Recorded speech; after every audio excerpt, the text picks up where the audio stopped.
Coming up next on Arizona Horizon, it's the Journalists Roundtable. We'll look at the week's top stories, including Congressman David Schweikert announcing his candidacy for governor. The Journalists Roundtable is next on Arizona Horizon. Arizona Horizon is made possible by contributions from the Friends of Arizona PBS, members of your public television station.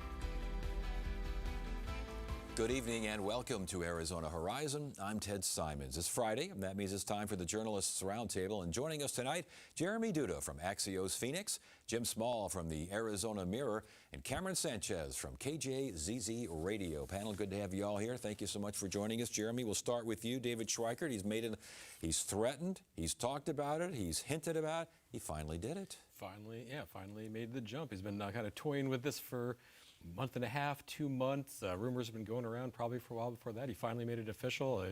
He's tired of Washington. He's been there for 15 years at this point, representing Northwest Phoenix, Scottsdale area. This is kind of a pretty big shakeup into the Republican primary for governor that had been looking like pretty solidified as a two-way race between Andy Biggs and Karen Taylor Robson. And this there's a lot to unpack here in terms of what the effects on the race here, but it definitely. Definitely an interesting move from a guy who's kind of flirted with other offices before for a lot of years and always kind of kept going back to his district. So, Jim, why this office and why now? As David Schweikert has said it, he sees a Republican Party in crisis in Arizona, and doesn't think that either of the candidates, the current Republican candidates for governor, Karen Taylor Robson, who ran in 2022 and lost to Kari Lake, and Andy Biggs, one of Schweikert's fellow congressmen from Arizona, are really up to the job of leading the state, and he thinks that they're both vulnerable in a general election. And so, this is like the third or fourth cycle, I think, that we've heard his name kind of bandied about early on.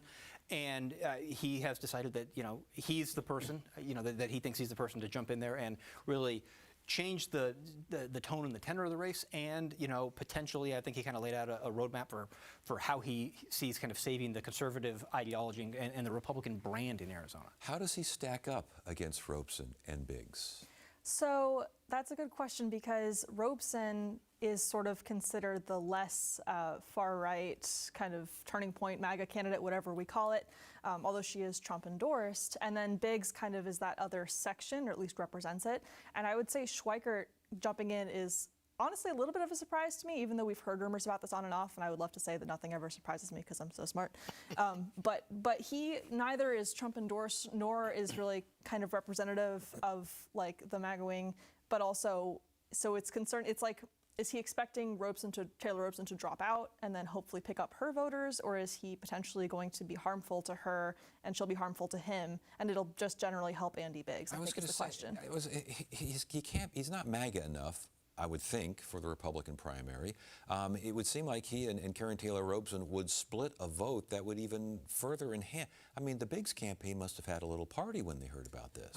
You'd think. I think for the past couple of months since we've been hearing his name, it's the Biggs people kind of online on social media have heard making the most noise about warning against this, not wanting to do it, complaining about him potentially getting in.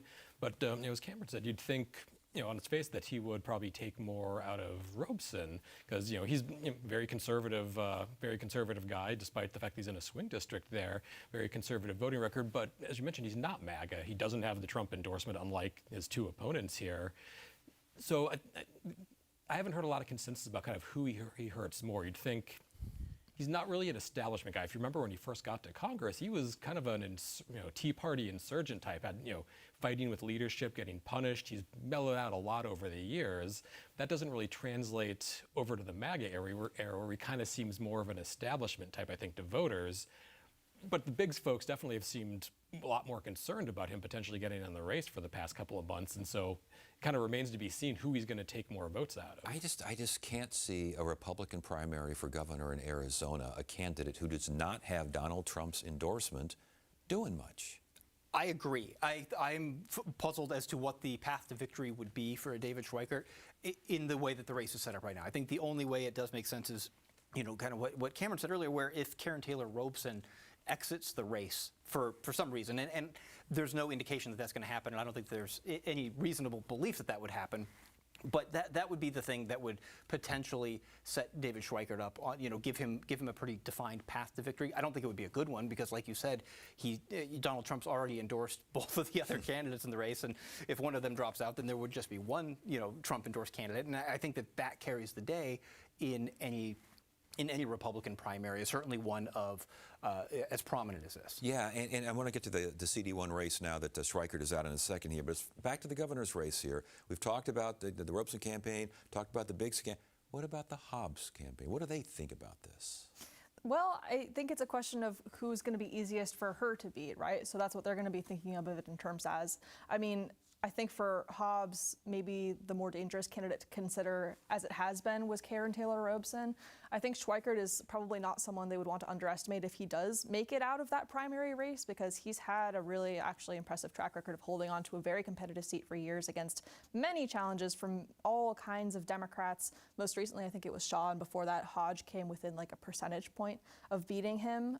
So he's definitely formidable, but it's, again, I don't know if, like Jim, is there a pathway for him to get out of the primary? But is he enough? Is he known enough statewide? A, and B, he's got some ethics issues here that will pop up. They'll grow like weeds during the campaign. Well, you can, even if you don't start off the campaign not super well known, money solves all those problems. You can become well known. Nobody statewide really knew who Doug Ducey was when he first started running. So you can get the money to make himself well known. His opponents can get the money to make the ethics issues more well known, which I'm sure they're all going to. And now it hasn't hurt him so far in his swing district, but this is a larger stage. There's going to be a lot of money in here, and if his opponents view him as a threat, which I'm sure obviously they will, that's going to become an issue in the primary and if he gets that far in the general election. One point I thought was interesting made to me is he talked about his conservative voter record, and he talked about his district and the track record there, and said, I'm more conservative than the district. People are still voting for me there anyway. Show them respect on their issues, listen to them. Again, this is a different stage. It's governor statewide is a lot different than that very compact, unique district. So we'll have to see how that translates over into a statewide very race. Wealthy district very wealthy, as well, which is not necessarily the case around the state here. I mean, again, Hobbs campaign. What are they thinking about all this? I would think on net it's probably a positive for them. Ultimately, I think that what they want to see is Andy Biggs get through that primary and make it into the general. I think that they view him as someone who's going to be in that Kerry Lake lane, and they understand, I think, what it will take to run a campaign against that. If the idea is that David Schweikert is ultimately going to cannibalize votes away from Karen Taylor Robeson, that's only good for the Hobbs campaign because it gives Andy Biggs a better chance of getting through that primary. All right, let's get now to Congressional District 1, the seat held by lame duck David Schweikert. What happens there?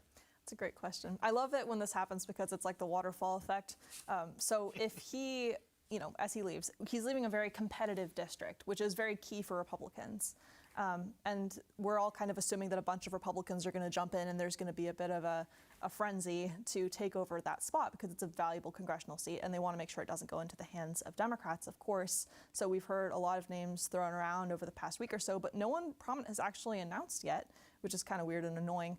And then, of course, there's the question of if someone like Matt Grass were to jump in, who is the name I've probably heard the most so far, then what does that do to that seat, et cetera, because he is a lawmaker in another competitive district. Yes. But I think there's a big opportunity here for some up-and-coming Republican. What about the state Republican Party chair, Gina Swoboda? I keep hearing that name a lot. Yeah, Gina Swoboda told me she is considering it. She's been kind of raising her profile, I think, over the last few months in some interesting ways that could potentially make her appealing in a general election, less so in a primary, talking about the need for guardrails on the voucher-style ESA program, things like that, some other things that some of her critics in the party tried to actually get her ousted as party chair recently. So she's also known to be very close to President Trump, though, so that's something that could help her. But I'm sure there'll be a lot of jockeying for that endorsement. I know Representative Joseph Chaplik, who's a Freedom Caucus MAGA type, is looking at it. Where the Trump endorsement comes down, it's kind of hard to say. I think there's a sentiment out there that he cares less about ideology than just winning right now. I mean, that's a razor-thin margin in the House, and if you lose, whoever wins the House has probably got to win CD1. Yeah, but the Trump endorsement in that particular district, again, a wealthy district, Northeast Phoenix, Scottsdale, I mean, not necessarily a MAGA breeding ground. how big would the Trump endorsement be there? In a Republican primary, big, right? It's still going to carry weight, and it's going to be the kind of thing that is, in 90% of circumstances, going to carry the day. In a general election, in a competitive district, in the current political climate, when you have a president who is, in some polls, sub 40% on approval, that's not so good. And that's, and I think that's honestly some of the push and pull we've seen with David Schweiker over the last decade, is embracing Trump when it is politically beneficial and keeping Trump at an arm's distance and almost saying, I don't even know who that is, when, at other times. And it's been kind of a back and forth. And I think that any Republican running in a competitive district anywhere in the country, certainly in Arizona, but Juan Ciscomani down in Tucson, in that district, has the same challenge where you need to stay in good graces with the president and with the party faithful, but at the same time, you don't want to put yourself into any kind of jeopardy in a general election any more than you need to. I was going to say but that's a lot of math going on here if you're on the Republican side, because again, this is such a unique district. Yeah, that is a very, very tight line to walk, and I think Schweikert actually probably did that fairly well. He was never known as a MAGA guy, but never known as an anti-MAGA guy, and generally voted for the most part with his fellow Republicans on almost everything. What other thing going on? We have a couple of kind of celebrity names floating out there for CD1. Danica Patrick, who I know her name has come around for other offices, never happened, and I don't know if she's actually said anything publicly on this, but her name's out there. Todd Graham, the former Sun Devils football coach, a consultant he's close with out of state, told me he is considering it. He's currently on the coaching staff over at Texas Christian University, but apparently maintains a residence out here. So we hear a lot, when a seat like this opens up, you hear a lot of these things, and we do have Jay Feely running out in the East Valley, of course, former Cardinals kicker. So, and Cameron, there could be a name, a big money name, perhaps, a successful business person type name, perhaps, in that district that would seem pretty good for that district that we don't even know about yet. Oh yeah, 100%. I think one of the other ones I had heard is the guy who started Mountainside Fitness, potentially. I personally just hope that everyone jumps in. I hope that there's like 12 Democrats in the primary and 12 Republicans, and it's just as crazy as possible. But I think that at least 3 to 5 minimum people are going to jump in. What does it do to the Democratic primary? I think it opens it up for them. This has been a highly coveted seat for Democrats since it was created, and even its predecessor district. Democrats made a couple of serious runs at it, and it definitely David Schweikert, as we've talked about here, was very good at running in that district and knew that district forwards and backwards, and was able to fend off Democrats even in years where he was facing, when those ethics issues were much more fresh and much more timely, in years where Republicans were struggling up and down the ballot or in competitive districts in other states. He managed to hold it off and is a very adept campaigner and is very good on the ground. So without him there, that certainly opens things up for Democrats, and whoever gets through that primary, whether Amish Shah is trying to make another run at it, Marlene Gallon Woods is also, I think those are probably seen as two of the more prominent Democrats in that field. And if whoever comes out of that field, I think, is going to feel the ability to kind of stretch their wings a little bit in that race and really run a different campaign than they would have to against David Trump. And again, the bottom line here, as well as around the state and around the country, is a growing Republican Party registration advantage that can't be ignored. No, it's a great time for them. They've been doing better and better, and Democrats haven't been catching up, and seemingly have had a lot of strife within their party, and we're kind of late to the game. It's already almost the 2026 election year. So give me. We'll go to each one of you here. Give me the front runners right now, both parties. For CD1? Yeah. Okay, I'm going to say Matt Grass. Matt Grass and? He hasn't even entered, but. Okay, but and? For the Democrats or Republicans? Maybe Shaw. Maybe. Okay. Thinking probably Shaw. I mean, he won it last time. He's got the same. He's a very, very determined campaigner. Knocks those doors, with a lot of gusto. So he's out there. I think I kind of agree. I'm looking at Gress as probably the front runner on the That makes me feel better. If he gets in, as someone who represents a very swing district in the legislature, is probably fairly well built for a similar race. At the congressional level, at the primary. it all comes down to can he actually get through that primary. Most front runners most likely to succeed at this point. Yeah, I mean, I think Amish Shah starts with a leg up in that Democratic primary field, just because he was able to get through that that primary 2 years ago. On the Republican side, I think it's impossible.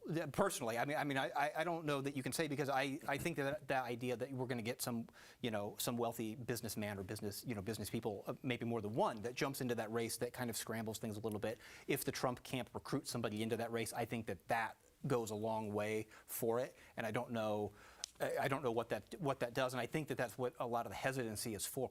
It's for right now. Why we haven't seen 2 or 3 or 4 people already jump in the way we have in the past. Yeah. I think everyone's kind of waiting to see what Team Trump is going to do and whether they're going to take an active role in getting someone into that race. All right, Jeremy, the Supreme Court, Arizona State Supreme Court here, heard the dark money challenge, Prop 211. This is the latest here, basically saying it's okay to challenge if you're the lawmakers. You do have standing. Yeah, it's not a ruling over the if the law can stand. It's whether or not you have standing to see if the law can stand.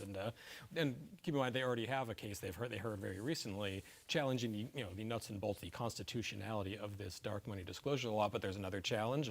House Speaker Steve Montenegro, Senate President Warren Peterson, they want to challenge it as well. A lower court judge said you don't actually have standing to do that. And what they're challenging here is more of an administrative issue on the authority to enforce this goes to the Clean Elections Commission. And they say, hey, we're the legislature. That's our purview. That should go to us.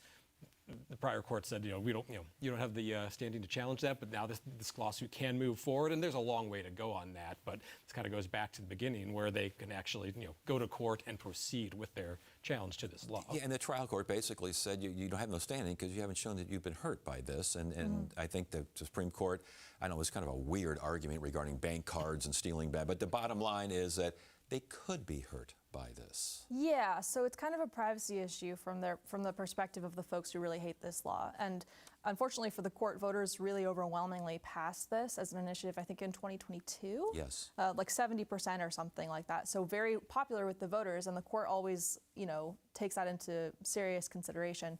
But the argument from the other side is that it's overly broad and it's vague and it's an invasion of privacy. It's an issue for donors who could potentially be harmed, and there could be a chilling effect on them participating in the political process, and that's not how it should play out. And also, like Jeremy mentioned, the power of everything is ultimately supposed to be with the legislature, so they're upset about it.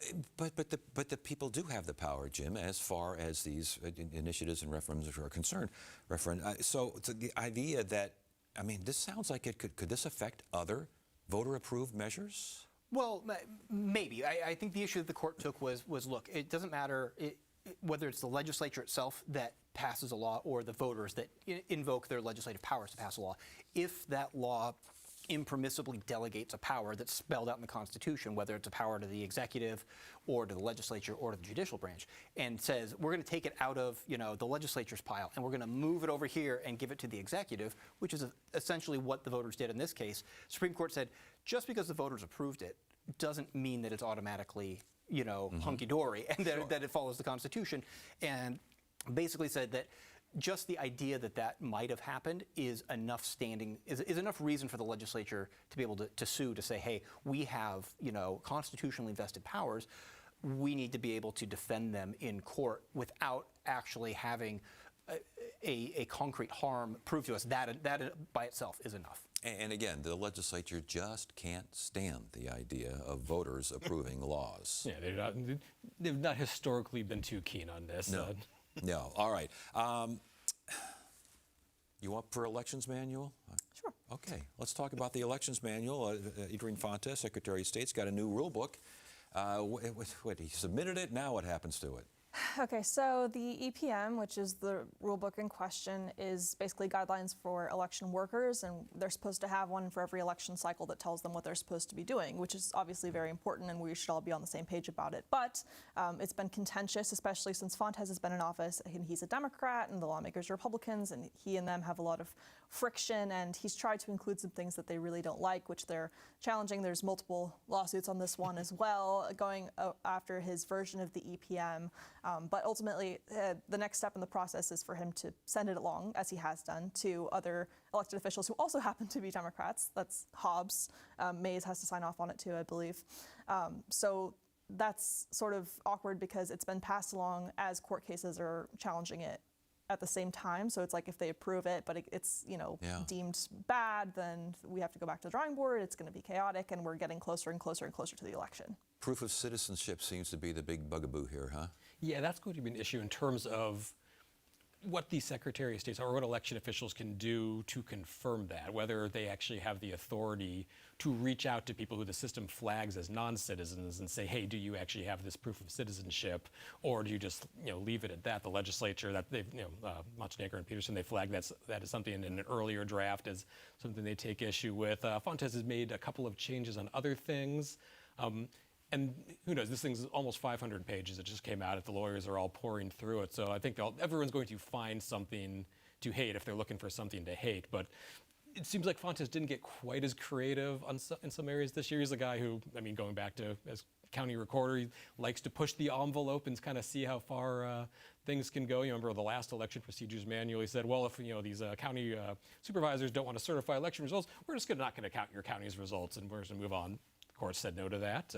We've heard, we had court rulings recently, there's still litigation on voter intimidation things, which he did kind of tone down a bit in this version to comply with the Ninth Circuit. But there might be some landmines in there we haven't even realized yet. So we're going to have to wait until the legislature's lawyers finish looking at it. And again, this is the elections procedure manual. This is not law. And that's a big deal. It seems like it should be a big deal because people are treating it as if it is law. It is not law. It's not law, but it does carry the weight of law, carry the force of law. That is specifically in our state elections laws, where essentially they delegate, say, look, here's all the main laws, like here's the big laws. But in order to implement this stuff, and in terms of like how do all 15 Arizona counties run these elections, and what do they have to do, and how do they take these laws in Title 16 and put them into practice, right? It does carry the weight of law mostly. There are some parts of it that do not. We've had some court rulings on that particular matter over the last 5 years. But generally, it does carry the weight of law for those elections workers, for the counties that are actually conducting the elections. All right. Jeremy, John Gillette, looks like he said he had a poor choice of words when he said a Washington congresswoman should be hanged for her speech regarding protesting Donald Trump. Sounds like he's made a poor choice on a kind of an escalating series of words, more like it. But he did say that in terms of Representative Jayapal from Washington State. It's not really for what you would think. He said before, he said, people, they should be tried and hanged for trying to advocating the overthrow of the government the way he claimed she did, even though she was just calling for a peaceful protest. He said, I should have said firing squad, because hanged has some, other, racial connotations. Or I think he also said maybe I should have just said, capital punishment or death penalty. That's not really what people are getting hung up even a little bit. So that's not going to, anyone who was not happy about the original statement is not going to be pacified at all by the clarification. Yeah, the clarification for a firing squad instead of a hanging. But again, It makes me feel better. He did say due process. He wants due process, and he wants to make sure that conviction is had. But then, be that as it may. We don't really kill people like that anymore. But I think that the next step in this issue is back to ethics complaints. So we had just heard about Gillette like a week or two ago because he had said something about Muslims and not being a fan of them. And Democrats tried to push an ethics complaint against him and said, that's speech on becoming a lawmaker. You can't say stuff like that. And the ethics committee, who's run by Republicans, were like, no, you can say whatever you want. This is a free speech issue. Well, the Democrats have come back and said, well, not only is this mean, but it's also violent, and it isn't okay. Please take this up again against Gillette. And will we see the same result? Quite possibly. Representative Gillette not running for re-election. And I got a funny feeling that ethics committee is not going to go too far in this one either. Are you hearing anything differently? No, I don't think so. I doubt that they're going to do anything. The Republicans have been radio silent on John Gillette. No one has really come out and said, hey, this is bad, and we shouldn't accept, this is unacceptable. It has been a series of unreturned phone calls and emails as we've tried to chase down Republicans to comment on this. So I don't have any faith that the Ethics Committee is going to do a darn thing about it, but I do think it's going to be interesting to watch how they're going to say, inevitably, oh, well, he's got a First Amendment right to say this, and we don't have the ability to come in and punish him for this, which they absolutely do. But and then watch Republicans turn around in the ethics complaint against Senator Annalise Ortiz, who used her social media to say, hey, families, watch out for these ICE agents that are rounding people up in front of this elementary school. If you're dropping your kids off, you might want to be careful, which she has said, it's a First Amendment issue, and they've said, no, you can't do that. How dare you say anything like that? There's going to be, a really obvious contrast here between Republicans hiding, flying the flag of the First Amendment to say, hey, we can say whatever we want, but you, Democrats, you opponents, you can't say that. So how far does this go, Jeremy? I guess it depends on what Representative Gillette puts on Twitter the next few years. The ethics complaint, I agree, this is obviously not going to go anywhere any more than the last one did. And whatever ethics complaint comes after what he says next. And what's kind of interesting, this all comes against a backdrop of a lot of talk from the right, from Republicans, on their feeling that the left needs to tone down inflammatory political rhetoric, and we are not hearing that in this case at all from Republicans when it comes to one of their fellow Republicans. Yeah, it's shocking, Cameron. It sounds like politics are involved here. It really does. Yeah. Crazy. Yeah. I think we should stop it right there as far as we can go on that. Thank you, panel. Thanks for joining us. That's it for now. I'm Ted Simons. Thank you so much for joining us. You have a great weekend.